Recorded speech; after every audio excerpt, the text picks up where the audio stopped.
Olá, estamos começando mais um programa Papo Suprem. Hoje o nosso convidado é o presidente da Fundação Palmares, Erivaldo Oliveira. A Fundação Palmares, ela foi criada, ela se iniciou em 1988, com a função de difundir e de proteger a cultura afro-brasileira. Será que isso ainda continua acontecendo? Ou se é que já aconteceu? Como é que está, presidente? Muito obrigado pelo convite, é um grande prazer estar aqui com vocês. E a Palmares, eu digo sempre, Kátia, que a Palmares é uma instituição de Estado. A Palmares, ela pertence ao povo brasileiro.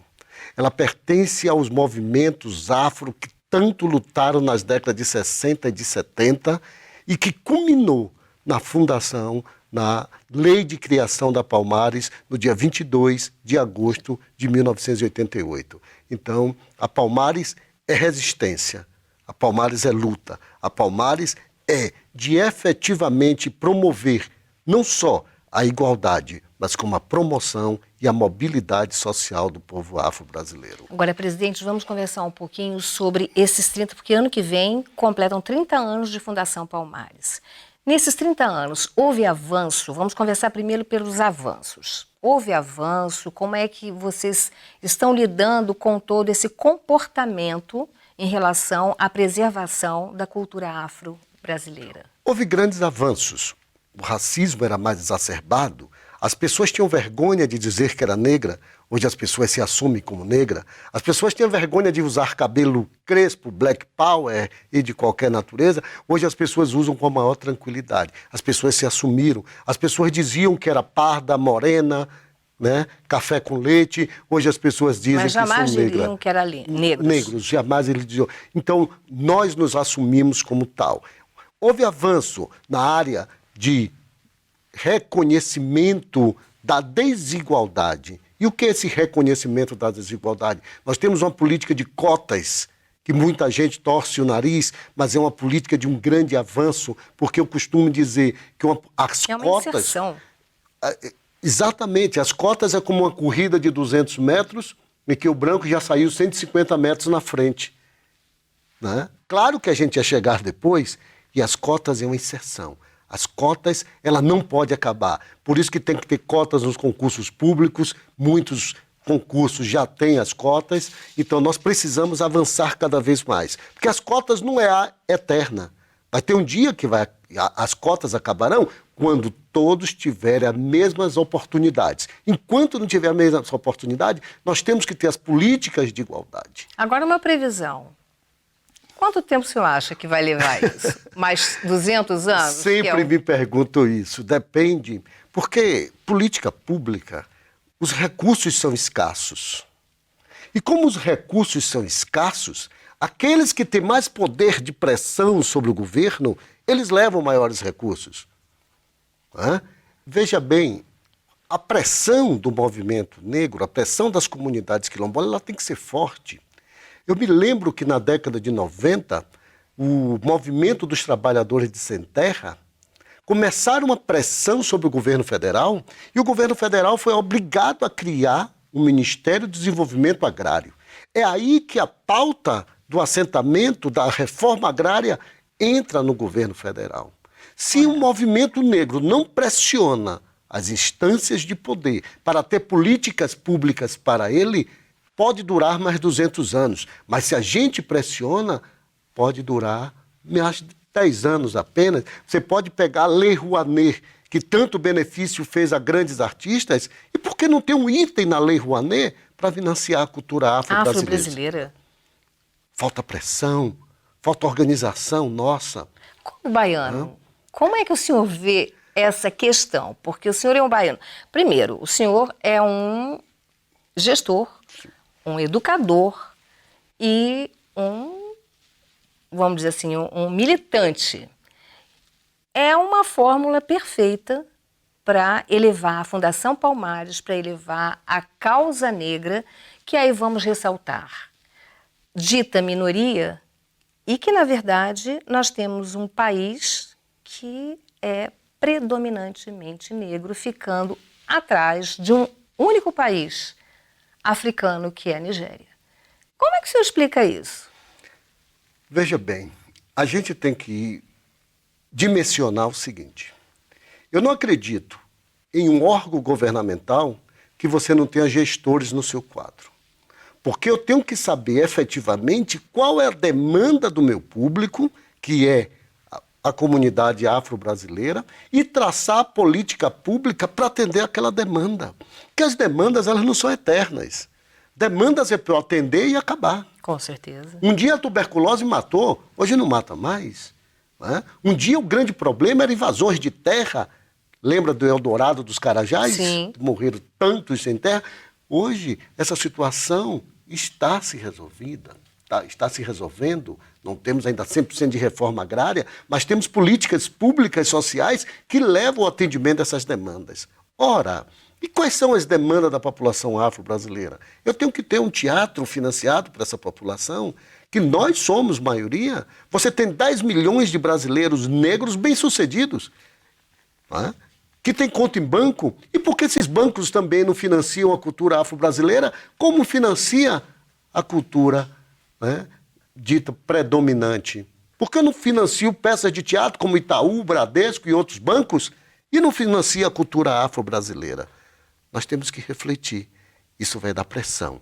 Isso vai da nossa capacidade de lutar e lutar sabendo efetivamente qual é a demanda. Aí eu vou entrar com uma pergunta. Por que o Brasil, predominantemente negro, ainda está a reboque, né, o brasileiro, o afrodescendente, a reboque de políticas tão severas como agora que a reforma do estudo do ensino fundamental e ensino médio retira boa parte da história afrodescendente? Isso é retirar extirpar dedos das mãos de um país. Como é que o senhor vê isso?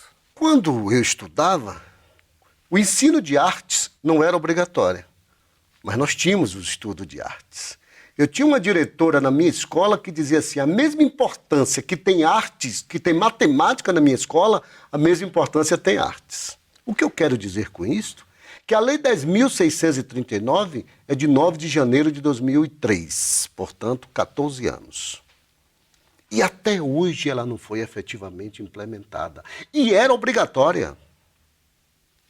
Né? Era obrigatória. Mas faltou vontade política. Porque eu digo sempre, a criança, o jovem, ele não é racista, ele não nasce racista, ele se torna racista. Mas como é que isso acontece? Porque as estruturas do Estado, elas são racistas.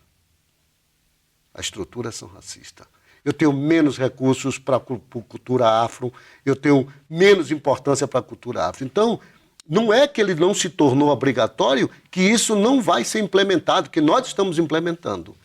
Agora, precisa sim chegar nos governos municipais, nos governos do Estado, para que a gente efetivamente implemente. Porque não é a disciplina curricular obrigatória, né, como foi durante esses 14 anos. Mas durante esses 14 anos você pontua 2 ou 3 escolas que efetivamente implementaram. Correto. Então, faltou boa vontade política e de boa gestão.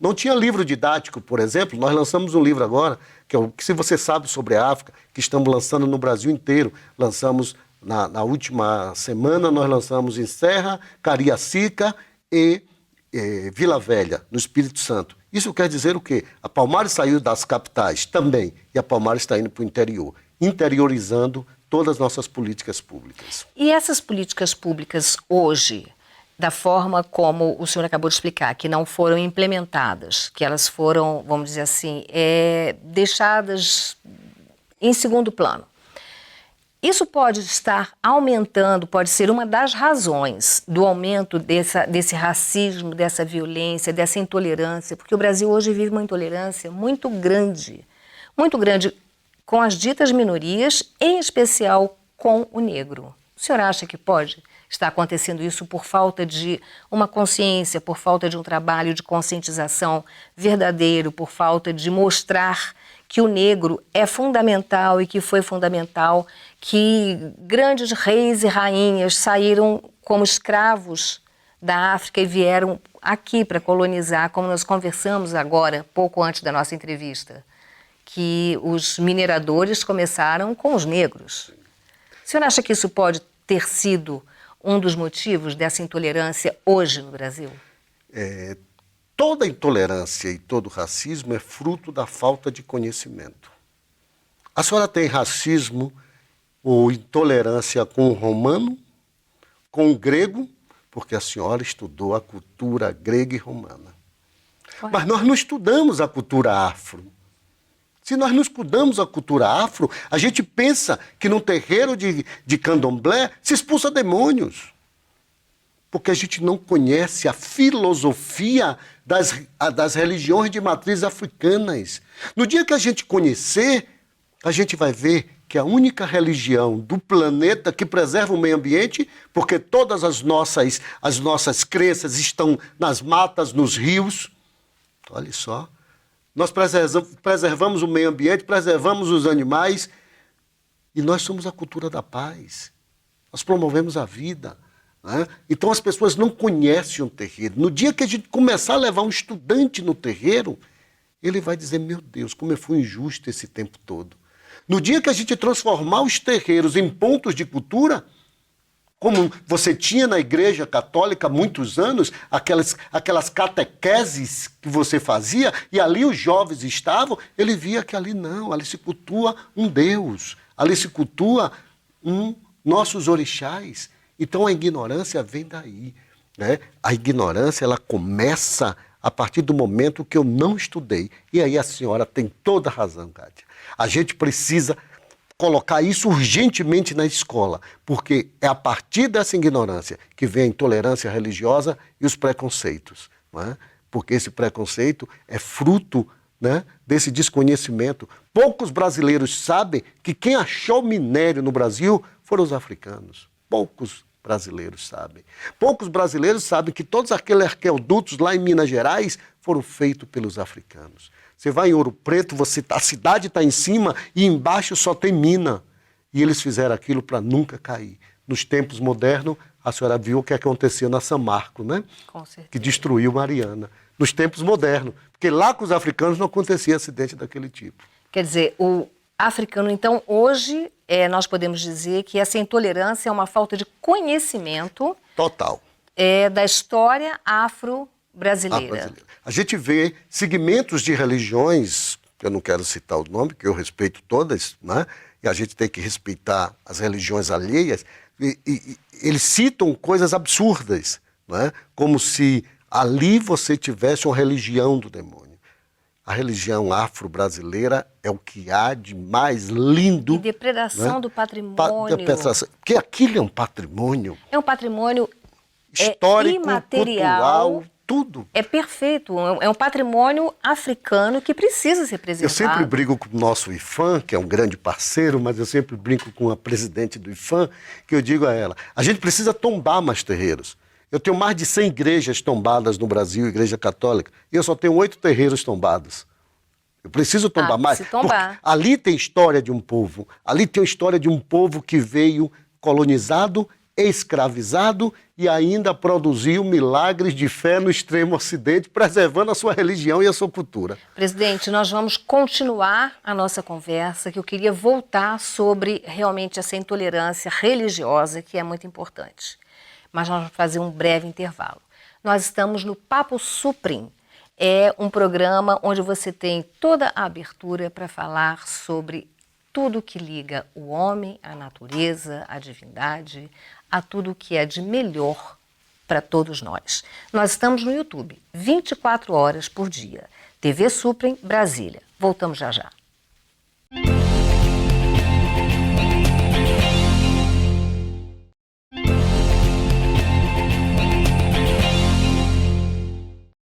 Voltamos com o nosso programa Papo Suprim. Estamos entrevistando hoje o presidente da Fundação Palmares, Erivaldo Oliveira.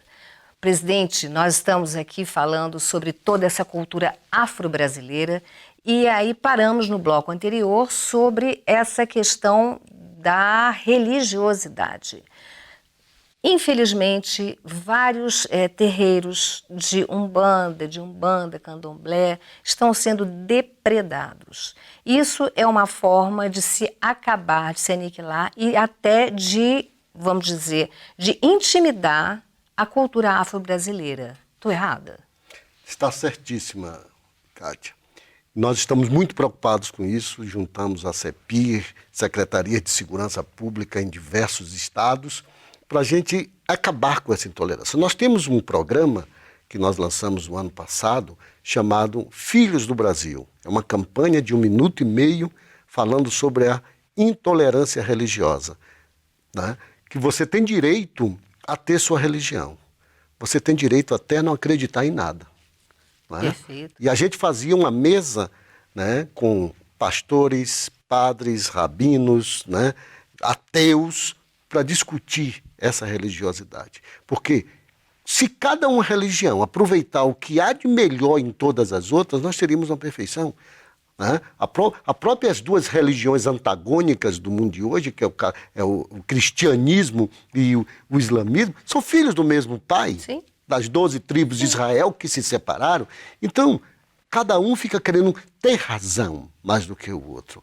Mas a minha fé é a minha fé. E é preciso ser respeitado. Respeitar esta fé. É preciso que o menino jovem na escola e a professora não estimule isto quando o menino é filho de uma mãe de santo ou frequenta o terreiro, não chama o menino de macumbeiro. E a professora tem que repreendê-lo, sim, porque é a fé dele.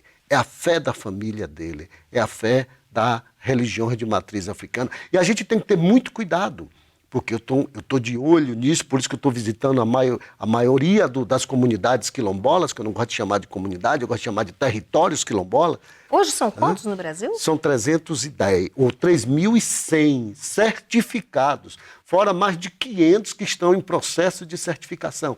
Sabe que coisa linda? Porque isso é uma autodeterminação. As pessoas dizem assim, Palmares, eu quero ser reconhecido como um território quilombola. Olha que coisa maravilhosa. É o autorreconhecimento. Então, só uma parte? Pois não. Tem muita gente aqui em Brasília que não sabe que a 5 quilômetros daqui tem um quilombo. Sim. Sim. O quilombo do Mesquita. Sim, Mesquita. Vai ter uma festa lá dia 12, 13 e 14. Então, muitas pessoas... Olha só que fantástico. Dia 12, 13 e 14. Quem quiser comparecer... Lá no Está aí no Mesquita. Fica ali perto, depois do ABC, exatamente. Não é isso? E é uma coisa incrível, porque as pessoas pensam em quilombo como algo de distante, Minas Gerais, da Bahia. Mas não, Maranhão. Maranhão, nós temos aqui em Brasília. Kátia, nós temos aqui em Goiás, que vizinho, a 300 quilômetros, 3 cidades, Cavalcante, Teresina e Monte Alegre. Lá se abriga o território dos Calungas. São 256 mil hectares de terra. Festas lindas que eles fazem, de preservação da cultura. Né? Nós não precisamos matar essa cultura. Ao contrário. Porque eles querem viver com a cultura deles. Eles não querem uma cultura alheia à sua forma de viver e de pensar. Então, aqui perto da gente, nós estamos construindo, junto com a UNB, e já está em fase final, que é o mapeamento dos terreiros do Distrito Federal. E já catalogamos mais de 250 terreiros existentes no Distrito Federal. Perfeito. Olha que coisa maravilhosa. Porque a gente tem que mapear a nossa cultura, a gente tem que saber quantos somos, onde estamos, para a gente fazer até um mapa e saber onde é que tem cada um. Muitos não queriam ser mapeados com medo da intolerância. Muitos não queriam. Mas aí nós convencemos, mostramos, mandamos uma embaixadora que nós temos lá na Palmares, que é a mãe baiana, que é funcionária da Palmares e é da religião de matriz africana. Ela foi em cada um convencer a aceitar ser mapeado. Né? Então nós temos todo um cuidado com essas comunidades quilombolas. E essas políticas públicas, elas são importantíssimas. Agora, presidente, eu vou fazer uma parte, senhor. Tudo isso é de um valor inestimável, é necessário e preserva a nossa cultura, porque há um dito popular que nenhum brasileiro não tenha em sua raiz, em algum momento da sua vida, um negro. Uma gotinha. Uma gotinha do negro. E é verdade. Sim, não tenha dúvida. Agora, vamos falar um pouquinho sobre política. A PEC 215. Essa PEC, ela vem tirar, vamos dizer assim, do que está sendo feito hoje, dos municípios, dos estados, e levar para o governo federal a determinação da titularidade da terra. E ainda coloca que apenas aqueles quilombos que foram reconhecidos até 1988 é que poderão ser realmente certificados e ficar, vamos dizer assim, ser um quilombo reconhecido. Isso é perigoso. E o que acontece daí para frente, de 88 para cá? Porque eles também têm o poder para trás de retirar. Como é que vocês se posicionam hoje, Fundação Palmares, em relação a isso? Está no Supremo Tribunal Federal, que vai ser votado no dia 18, uma ADIM, que é uma ação direta de inconstitucionalidade. Essa ADIM foi requisitada pelo partido, que é o Democrata. Ele solicitou ao Supremo que julgasse. Por quê? Desde a criação da Palmares, no dia 22 de agosto de 88, lá no artigo 4 da criação da Palmares, está lá. A Palmares certifica e titula as terras quilombolas. Tanto que as primeiras titulações de terra foi feita pela Palmares. Só em 2003, que tira da Palmares e coloca no INCRA, que é o órgão correto para titular terras. É o Instituto Nacional de Colonização e Reforma Agrária. Perfeito. Nada melhor do que você ter o INCRA para titular essas terras. Claro. Ora, e o que é que eles questionam? Que foi feito um decreto, que o decreto é 4887, o decreto que vai estar em votação, a inconstitucionalidade dele ou não é este, e eles questionam que esse decreto é inconstitucional. E o Supremo vai definir se é ou não. Aí eu lhe pergunto, e se for inconstitucional? Né? Eu vou voltar ao limbo? Eu vou voltar à incerteza absoluta? Né? Eu não vou titular mais terra? E qual é o papel do INCRA? Fazer? Nós queremos que o Supremo não julgue inconstitucional. Né? Nós temos mantido contato com alguns ministros do Supremo para colocar nossa posição de como deve ser, porque o INCRA é o órgão competente para fazer tal ação, é ele que tem um mapeamento de todas as terras no Brasil. Está havendo uma abertura do STF em relação a isso? Sim, eles têm conversado, o INCRA também está muito disposto, a própria Secretaria de Patrimônio da União também tem muitos interesses nisso, em apoiar, porque existem comunidades que realmente necessitam da terra para produzir. Claro. Tem comunidades que não precisam, porque eu tenho comunidades quilombolas urbanas, como a Pedra do Sal, no seu Rio de Janeiro. Vamos falar sobre ela daqui a pouco. Então nós temos várias comunidades quilombolas que são urbanas, essas não precisam de terra, mesmo aquelas que têm a vocação econômica baseada na terra, e aquelas que têm a sua vocação econômica baseada no mar, na cultura, nós temos que dar todo o apoio necessário. Presidente, agora nós vamos falar um pouquinho sobre a Serra da Barriga. Eu queria que o senhor explicasse esse patrimônio. Eu digo sempre, Kátia, que qualquer país do mundo que tivesse algo como a Serra da Barriga seria o local de maior visitação do país. Talvez não fosse o Rio de Janeiro, talvez fosse a Serra da Barriga. Porque tem uma história fantástica.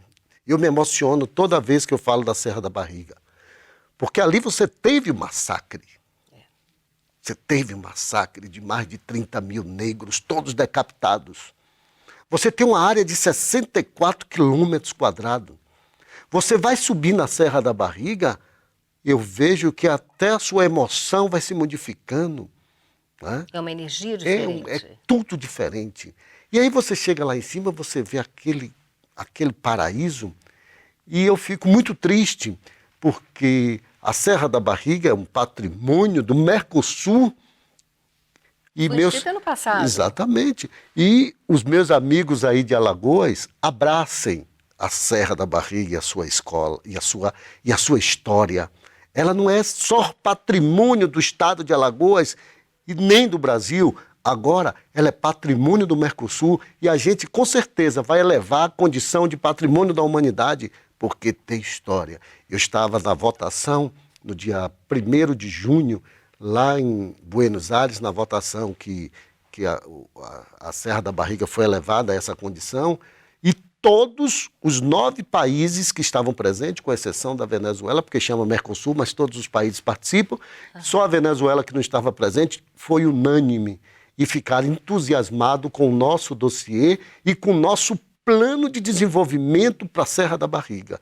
Então eu convido ao povo de Alagoas, a governadores, a prefeitos, que venham abraçar a Serra da Barriga, que a Serra da Barriga não é mais nossa, é do mundo. Então vamos falar rapidamente, que o nosso programa já está chegando ao fim, sobre o caso do Valongo. O caso do Valongo é minha segunda paixão, né? Nós temos 3 minutos, então vamos resumir. O caso do Valongo, por ali entraram mais de 2.500.000 negros. E o caso do Valongo, ali começa o Rio de Janeiro, a verdadeira história cultural do Rio, porque ali eu tenho Pedra do Sal, Pequena África e Pretos Novos. Ali morou os grandes sambistas, ali morou Tia Ciata, ali nasceu o samba.